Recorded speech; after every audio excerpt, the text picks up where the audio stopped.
Chapter 6 The Writing on the Wall.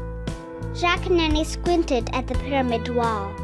A series of tiny pictures were carved into the stone.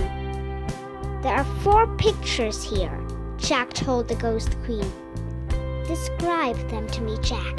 One at a time, please, she said. Jack studied the first picture. Okay, he said.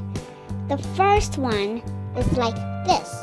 He made a zigzag in the air with his finger. Like stairs? Asked the Ghost Queen. Yes, stairs, said Jack.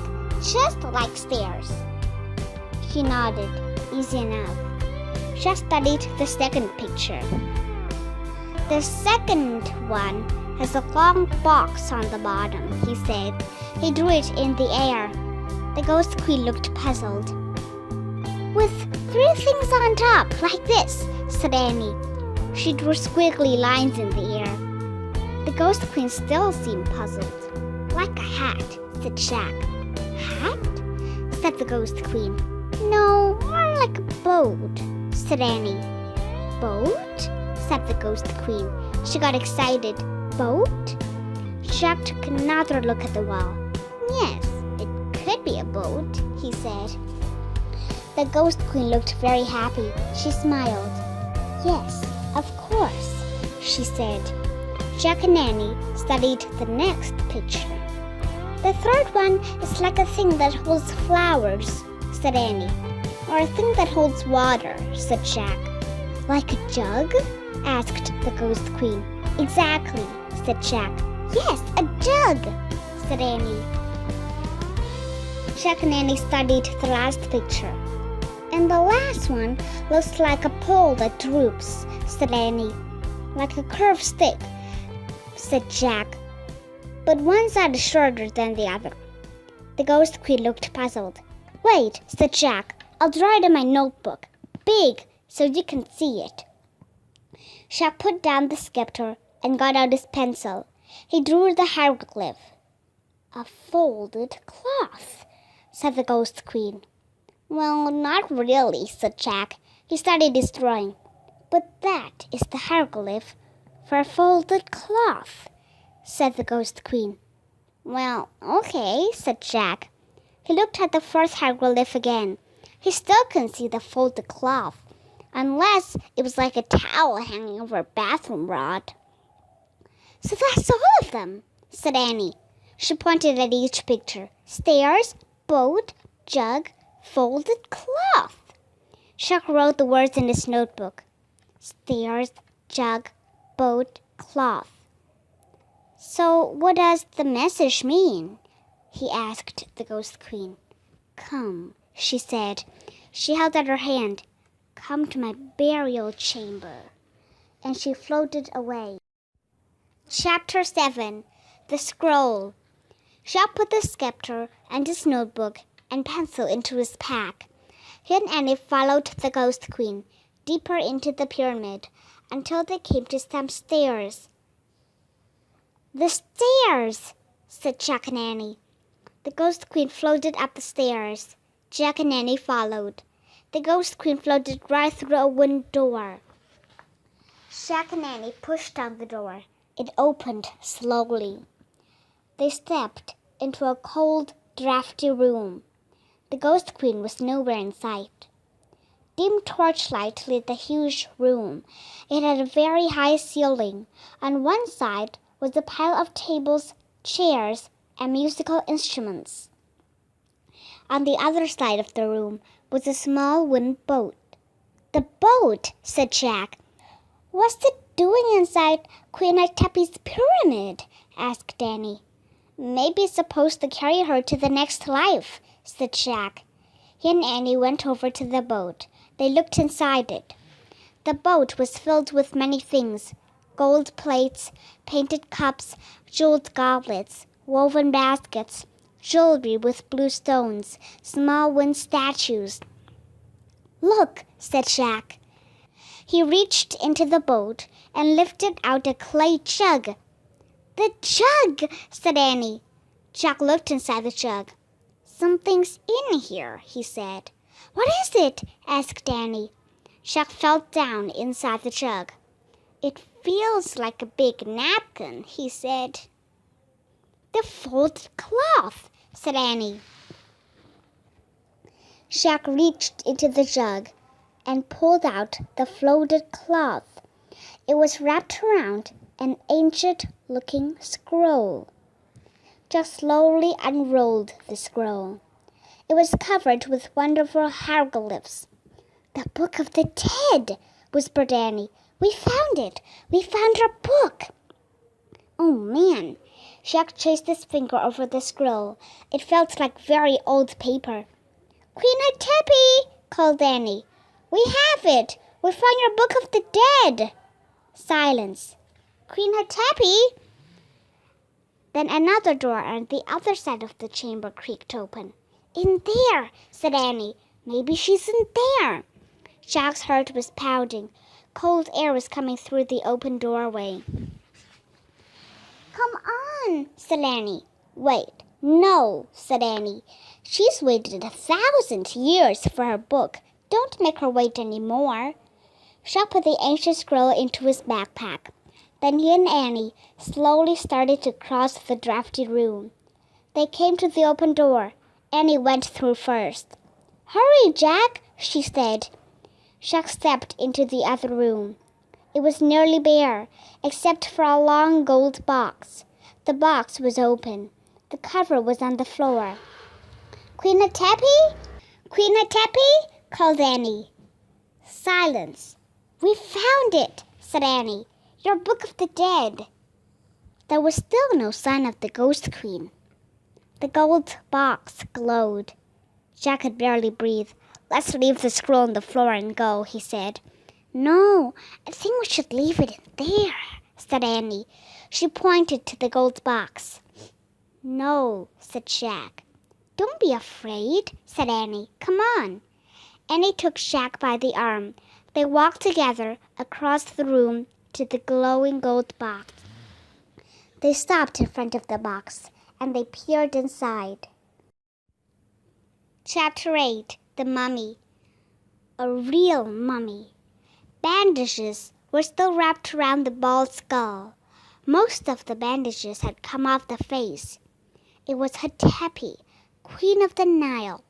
Her broken teeth were showing, her little wrinkled ears, her squashed nose, her withered flesh, her hollow eye sockets. Plus the rotting bandages on her body were coming off. You could see bones. Oh, gross, cried Annie. Let's go. No, said Jack. It's interesting. Forget it, said Annie. She started out the room. Wait, Annie. Come on, Jack, hurry, cried Annie. She was standing by the door.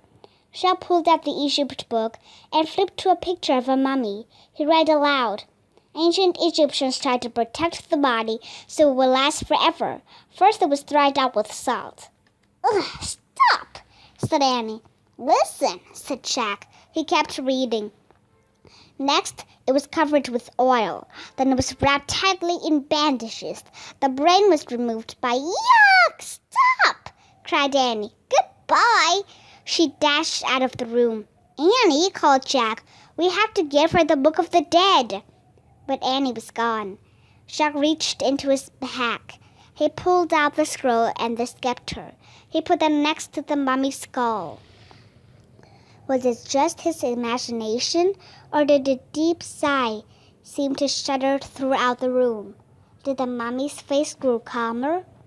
Jack held his breath as he backed away, out of the mummy room, out of the boat room, down the stairs. At the bottom of the stairs, he heaved his own sign, a sign of relief. He looked down the hallway. It was empty. Hey, where are you? He said. No answer. Where in the world was Annie? Jack started down the hallway. Annie, he called. Had she run out of the pyramid? Was she already outside? Annie, help, Jack, came a cry. The voice sounded far away. It was Annie. Where was she? Help, Jack! Annie! Jack started to run along the shadowy hallway. Help, Jack! Her cry seemed fainter. Jack stopped. He was running away from her voice. Annie! He called. He went back toward the burial chambers. Jack! There! Her voice was louder. Jack! Even louder. Jack climbed the stairs. He went back into the boat room. He looked around the room, at the furniture, the musical instruments, the boat. Then he saw it, another door, right next to the door he had just come through. The other door was open. He dashed through it. He found himself at the top of some stairs. They were just like the stairs in the other hallway. He went down into the hallway. It was lit by torches on the wall. It was just like the other hallway. Annie, he called. Jack! Annie! Jack! She was running through the hallway toward him. She crashed into him. I was lost, she cried. I think this is one of those false passages built to fool the tomb robbers, said Jack. A false passage? Said Annie, panting. Yeah, it looks just like the right hallway, said Jack. We have to go back into the boat room and out the right door. Just then they heard a creaking noise. Jack and Annie turned around. They looked up the stairs. Then they watched in horror as the door slowly creaked shut. A deep sound rumbled in the distance, and all the torches went out. Chapter 9. Follow the Leader. It was pitch dark. What happened? Asked Annie. I don't know, something weird, said Jack. We have to get out of here fast. Push against the door. Good idea, said Annie in a small voice. They fought their way through the darkness to the top of the stairs. Don't worry, everything's going to be okay, said Jack. He was trying to stay calm. Of course, said Annie. They leaned against the wooden door and pushed. It wouldn't budge. They pushed harder. No use. Jack took a deep breath. It was getting harder to breathe and harder to stay calm. What can we do? Asked Annie. Just rest a moment, said Jack, panting. His heart was pounding as he tried to see through the darkness. Maybe we should start down the hall, he said. Maybe we'll eventually come to an exit. He wasn't sure about that, but they had no choice. Come on, he said. Feel the wall. Jack felt the stone wall as he climbed slowly down the stairs. Annie followed. Jack started down the dark hallway. It was impossible to see anything. But he kept going, taking one step at a time, moving his hands along the wall. He went around a corner. He went around another corner. He came to some stairs. He went up. There was a door. He pushed against it. Annie pushed too. This door wouldn't budge either. Was this the same door they had started at? It was no use. They were trapped. Annie took his hand in the dark. She squeezed it. They stood together at the top of the stairs, listening to the silence. Meow? Oh, man, Jack whispered. He's back, said Annie. Meow? Follow him, cried Jack. He's going away from us. They started down the dark hallway, following the cat's meow. Hands against the wall, Jack and Annie stumbled through the darkness. Meow? They followed the sound all the way through the winding hallway, down, down, down, around one corner, then another, and another. Finally, they saw a light at the end of the tunnel. They rushed forward, out into the bright sunlight. Yay! Annie shouted. But Jack was thinking. Annie, he said, how do we get out of the false passage? The cat, said Annie. But how could the cat do it? Asked Jack. Magic, said Annie. Jack frowned. But look, said Annie. She pointed. The cat was bounding away over the sand. Thank you, called Annie. Thanks, Jack shouted at the cat.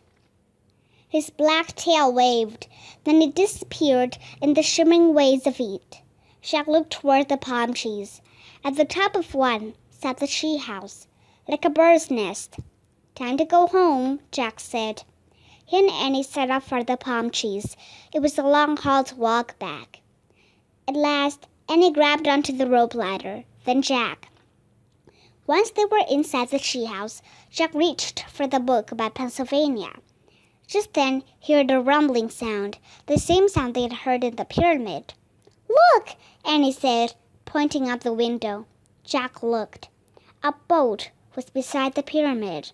It was gliding over the sand, like a boat sailing over the sea. Then it faded away into the distance. Was it just a mirage? Or was the Ghost Queen finally on her way to the next life? "Home, Jack," whispered Annie. Jack opened the Pennsylvania book. He pointed to the picture of Rock Creek. "I wish we could go home," he said. The wind began to blow. The leaves began to shake. The wind blew harder and harder. It whistled louder. The chair started to spin. It spun faster and faster. Then everything was still, absolutely silent. Chapter 10.